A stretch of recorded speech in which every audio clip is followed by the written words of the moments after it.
Hello, hello, and welcome to the Finding the Unicorn in You podcast. What a beautiful day to inspire lives. My name is Jaime G, Raygoza, your host, and I am so excited to have you here.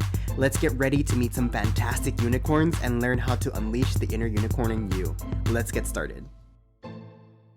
Hello, everyone. Welcome to another episode of Finding the Unicorn in You. Today, I have a really cool individual that I actually met on Twitter. His name is Sohaib.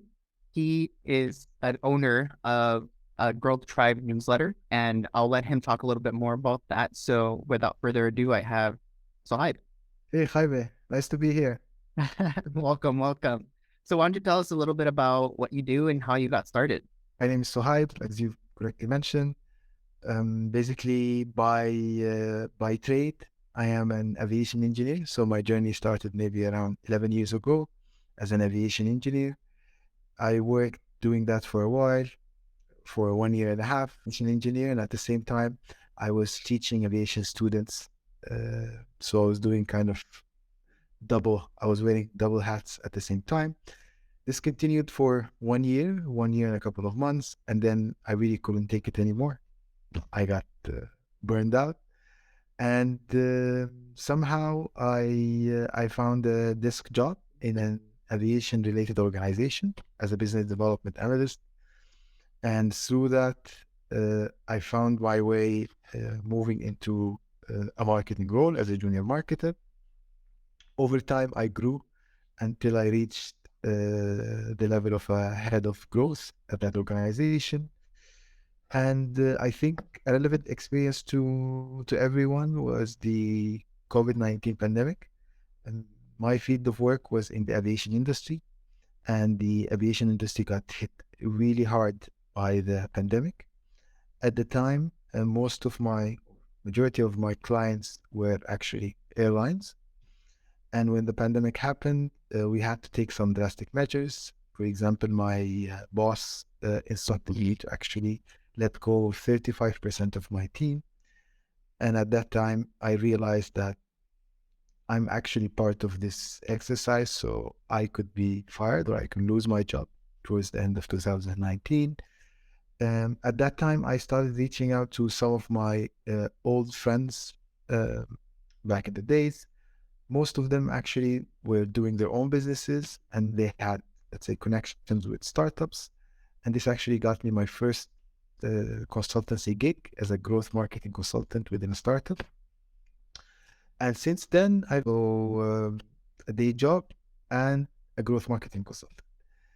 Fast forward to last year, 2020, summer, one of the founders that I was working with at the time found my old Twitter profile.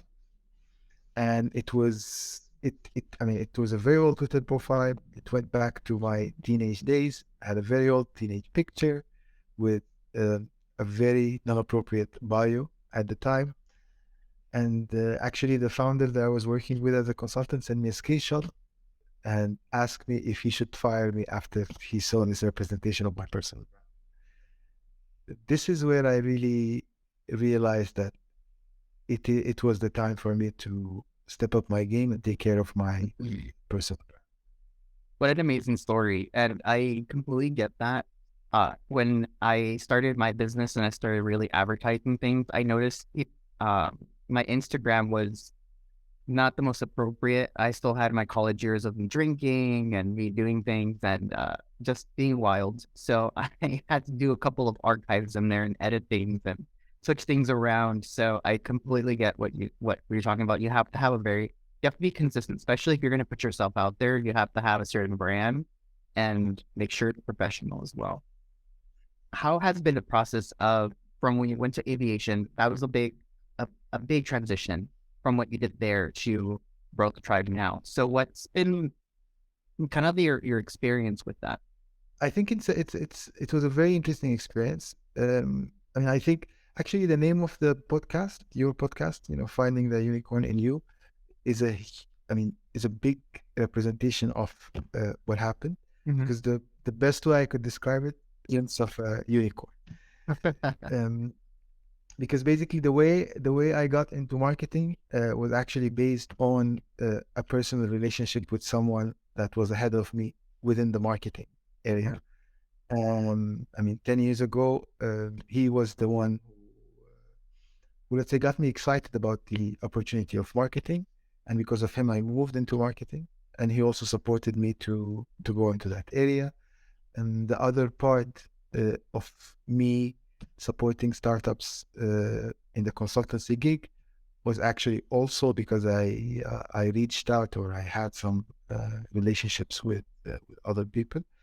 I mean, I would say it's destined, but I would also say that you can actually influence your destiny or your luck through your interactions with others.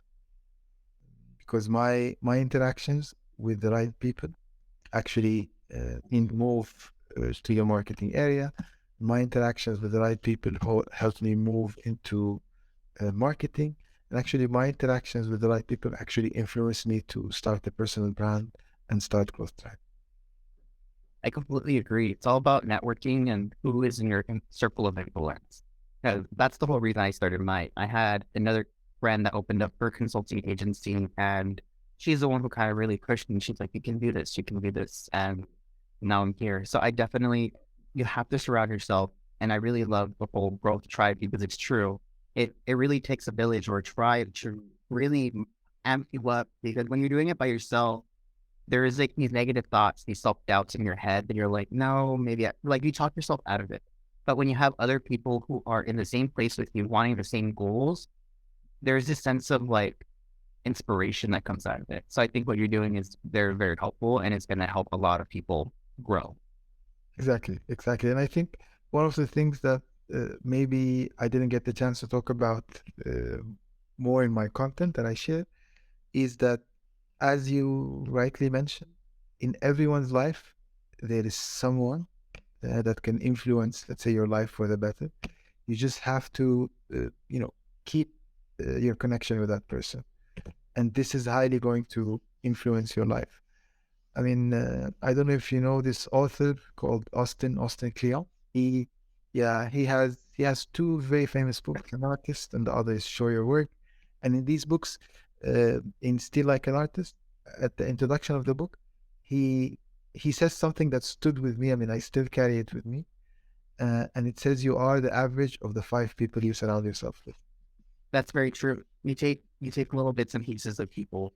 So you dabble in different social media platforms, I'm assuming. So which one do you do a little bit of everything, or is there one that it's your primary, kind of like your baby that you focus on more? Well, to be honest, uh, I'm mainly on Twitter and LinkedIn, but I have to be honest, I enjoy Twitter, and actually, I don't know how to put this the right way, but I feel like LinkedIn is a corporate conference, and Twitter Mhm. is the bar conversations. That makes sense. And I really enjoy that about Twitter, how casual Twitter is and how can you reach out to anyone and talk to anyone without any formalities. I like that because it's part of my personality. Mhm. I'm very approachable. I like to talk to people. I like to have, you know, not so formal kind of conversations. And yeah, that's why I find myself a lot on Twitter. That's a really cool analogy, and I think I'm gonna start using that. And it's so true. And for one, that's like, I just started on Twitter about 2 months ago, so I'm relatively new. I always thought it was just a venting portal, like a platform where people just very informally just went to talk about their feelings, or they like, oh, I got cut off of the freeway today, and they just post whatever. Because that's what I've been exposed to. But then recently I started going into growth Twitter, where all these people are just posting about how to grow, how to start your own business, how to support each other. And I was like, wow, this is amazing. And not like other platforms such as TikTok or Instagram, you message someone and then you'll never hear a response. And you'll be surprised at how many people actually genuinely want to connect with you on Twitter. And it was mind blowing. So why don't you talk about your experience on Twitter and kind of like what you've seen in the process? I kind of had an advantage edge going into Twitter because I have a marketing background, so I understand to some extent uh, how uh, how content marketing works. how do you share content, how do you interact with others. So I understood a bit of that, but it's exactly what you said. I mean, the thing that got me really excited about Twitter was the people. I think I when I first started, building my personal brand on Twitter, I think at the time I had like 31 followers or something like this. And really, you kind of feel lost at the beginning because you don't know where to go, from there. And I was really lucky. There was this guy at the time. I don't know if you know him. His name is Rob Lennon. Mm-hmm. And Rob at the time started a kind of a Discord server, and it's called Positive Sum Community. And basically, I joined that Discord server, and I started talking to people there, and everyone was extremely helpful, extremely welcoming, and it just really helped me at the beginning of the journey. And this is one of the things now that I say to everyone: like, find your people at the beginning. Don't worry about posting or creating content. Worry about finding people who will help you or support you on that journey, because you cannot do it alone. There's no way you would be able to stick to it for a long time alone. It's almost impossible. Agree. And something that I keep hearing people mention more and more nowadays, everybody wants to go viral. Everybody wants that one post or that one video or that one picture to get spread everywhere and they suddenly become popular. But yes, it may happen, but it's rare when that happens. And I feel people are forgetting to do the social part in social media, and they're no longer connecting. So with that, what are some things that like maybe people you work with or even your growth tribe that you've seen with related to that? Well, a couple of things. I got to meet some people that I can call friends now, and for me, this is priceless. You cannot really compare this with money.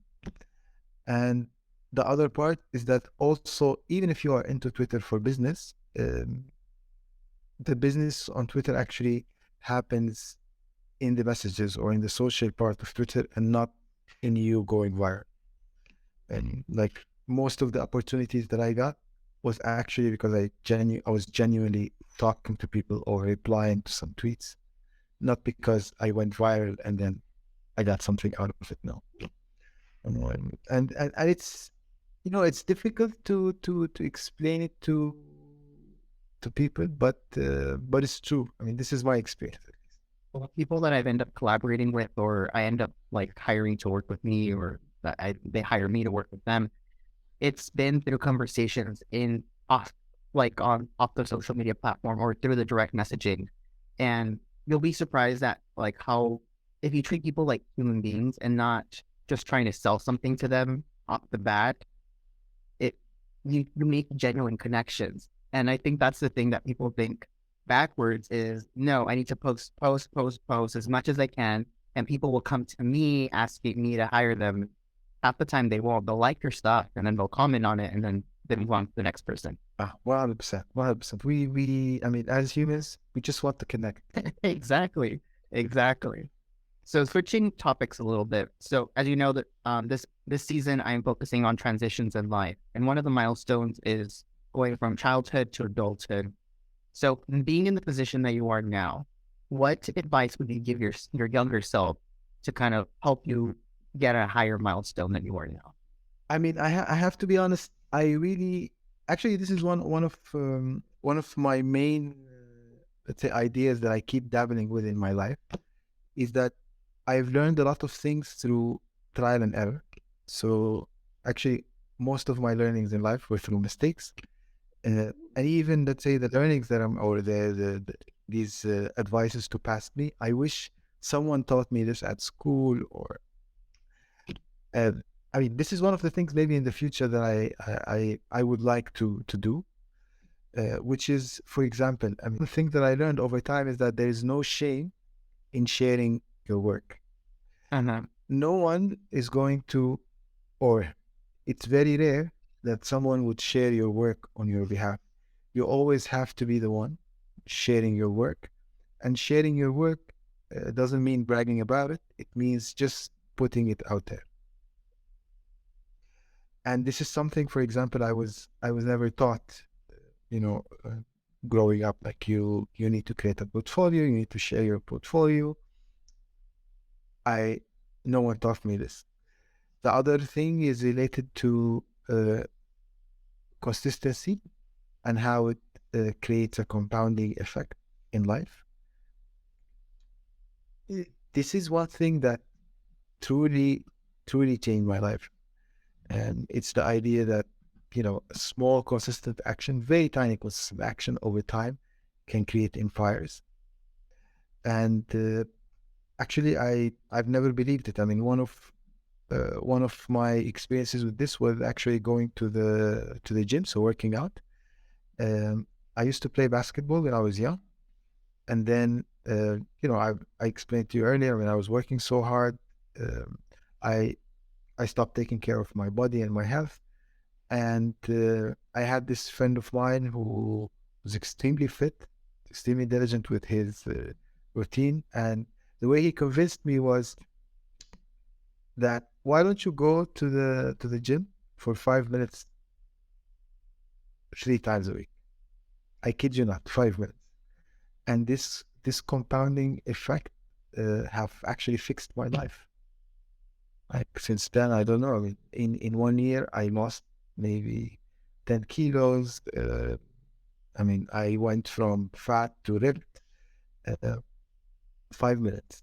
I mean, of course, it's more now, but starting with this tiny 5 minutes really made an impact. I have to agree with that 1,000%. I had a similar experience with the individual. She told me, just go and finish whatever you set to accomplish.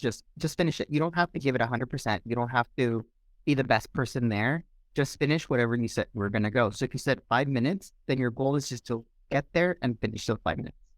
If you say 10 minutes, then your goal is to get there and finish the 10 minutes. If you just sat there for 10 minutes, at least you got there. If you walked, then you walked. And I went with that mentality, and I started doing cycling for me, because I was the same way, because I was feeling very lethargic. I just was feeling unmotivated. I would no longer wanted to work on my business. I was eating really bad stuff. And I started doing cycling class, and it was really hard for somebody who just never has been 3 years off from working out. Just going into the cycling class where people are going like really intense. And I was like, you know what? I'm going to go at my own pace. I'm just going to do whatever I can. And I'm just going to do the 30-minute class. And I did that 3 times a week. And with this mentality, I'm not going to be the best. I'm not going to let them push me. I'm just going to finish it. I'm just going to finish it. And now I've been going to September. So it's been over 5 months, 6 months. And now I'm one of the ones that sit in the front, kind of guiding the class, being the example, because then I would have done that if I just didn't go in there just to finish it. Power to you, man. Power to you. Thank you. It's very inspiring. You have to be consistent, like you said, and then just showing yourself up. Because if you don't talk about yourself, then how are people going to know about you? And how are you supposed to? You're not just going to get known out of nowhere. You have to be comfortable talking about yourself, like you said, not in a braggy way, but being very modest and not be afraid to show people what you do, and in a sense, share the sauce. Because people want to grow. People are interested in doing the same things that you are doing. And you can't be afraid that, they're going to steal my business and then take my clients away. There's so many people in the world. There's so many different people that need the same service, but may not like your method and somebody else's method. But then that person may get clients that work better with you. And then it's better to collaborate with people and start referring out, or working to see how can you work as a team rather than against each other. It goes back to your growth mentality. We have similar goals, and we have to bump each other up as much as possible. 100%. 100%. So talking about same with milestones and transitions, what has been one of the most difficult transitions or changes in your life that you had to go through? But I think one of the most challenging transitions that I'm going through in my life now is actually a transition or a decision that I made, that I want to move from an employee to an entrepreneur, or to build my own one-person business. This has been a tough decision to make, but also it is based on a couple of realizations that I made in life. One of them is that I realized that my satisfaction in life or my happiness is not really connected to growing in a corporate environment, but rather exactly what you said, sharing my ideas, collaborating with others, doing what I love. And when you work in a certain corporate environment, especially the more you move up the ladder, the more these things become almost impossible. For example, one of the experiences that I have now, which is very difficult for me, being a senior person in a corporate environment, de facto means that you have to be serious or perceived as a serious person. You cannot, you cannot be fun. You cannot have fun, which actually goes against my personality.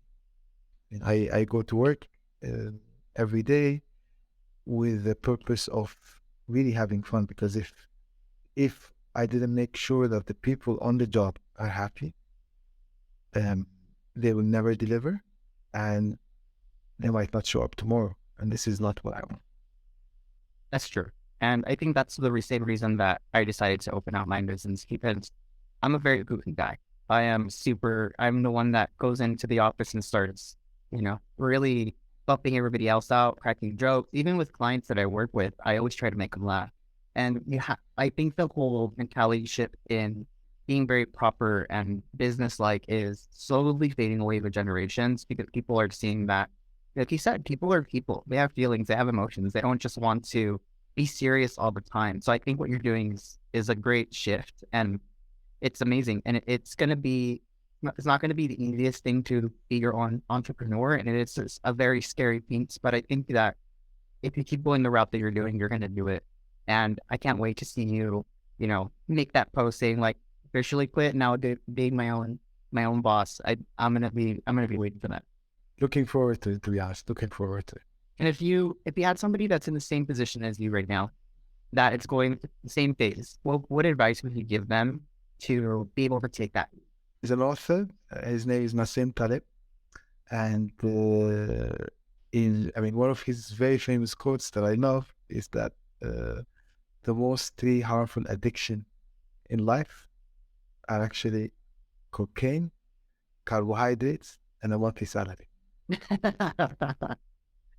And actually this stuck with me for a while. But basically the main idea, or the main journey that I'm actually promoting to others, is that for them not to quit their job at once, but to start something on the side, regardless of what do they want to start, whether it was an online business or a physical business, an app, or I don't know, it could be writing books, whatever they have in mind to do it on the side first while on their job. So dedicate 1 hour a day just to do it, work on it until it's mature enough for you to quit your job. Because also it's you need to manage your risk in a rational way. You need to think about your actions. And as someone told me before, you need to earn it. Being your own boss is a responsibility as much as it is a privilege. And in order to earn it, you need to prove that whatever you want to do is actually working, or have a sign of potential in the future. Exactly. And I know it can be very frustrating sometimes because you want it all now. You want to like just jump in it, but it's a process, and that's something that I consistently remind myself, and my friends remind me too, is it's going to take time. So don't think it happens overnight. And then two, one thing that I had a friend told me is consider your 9-to-5 job your angel investor for your current business. So they're just investing, you're just spending time with them so that they can fund your business in the meanwhile as you get off. And that ever since I had that mind shift, I was like, okay, so they're just investing in my business. They're like if anybody else would have invested. So that makes me feel better and less of like of a failure to say. Smart way to think about it. Very smart way to think about it. Yes. So what has been one piece of advice that somebody gave you that kind of inspired you to do something in your life? Actually, I got two pieces of advice, last year, and they have been really critical in my journey. Mm-hmm. And one of them is surround yourself with people who are smarter than you. Right. Um, I mean, we all as humans have some kind of an ego, but there is a huge potential for everyone who can put, or anyone who can put his ego aside. Mm-hmm. Because if you admit that some people are more successful than you or smarter than you, and you actually connect with them based on that rationale, you have the ability to learn from them and actually supersede them. But it takes that part at the beginning of you saying, oh, this person is actually smarter than me, this person is actually better than me, and I can learn a lot from them. Uh-huh. It's not easy to admit, but it's something that you have to accept. And the other thing is find or identify the people who truly care about you and your success. Because a lot of people actually, and this is something that I've noticed, a lot of people have friends, and actually they don't know in reality if these friends are the ones who are going to support them on their journey. Because also, I mean, I realize this because I've been through this. So part of my commitment to my goal was actually to talk about it with my friends. I mean, I'm thankful majority of them were extremely supportive, but there were also some other people who specifically told me like, um, maybe what you're doing is crazy, or you will never make it, or yeah, I don't I don't think you have what it takes.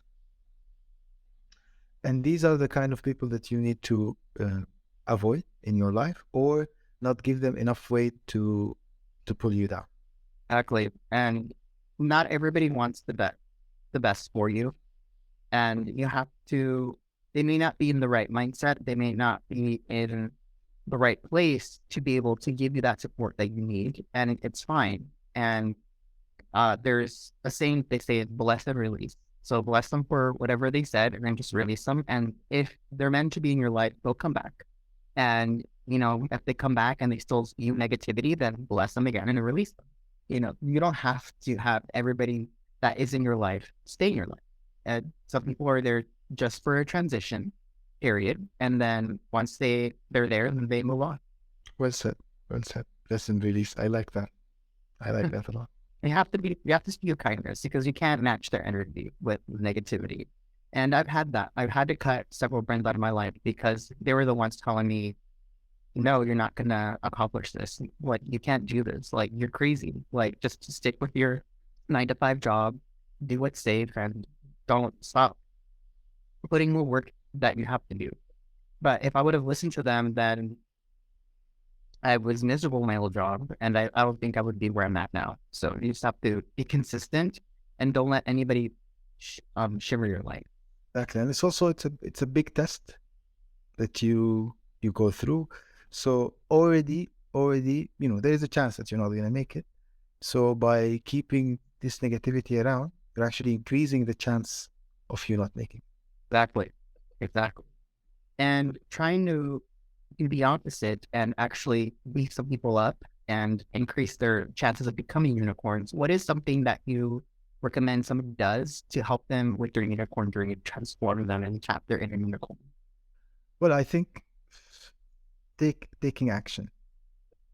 I mean, this is also, I get a lot of clash on this, but this is something that I always talk about, and I always say ideas are worthless. Action is the differentiator. because everyone has ideas, and what differentiates you from others is actually you taking action and going for it. And some people, take it in a negative way, like, no, but my ideas matter. Yes, everyone's ideas matter. But if you want to use these ideas to transform your life or to do something in your life, you have to take action. Great ideas without action are just dreams.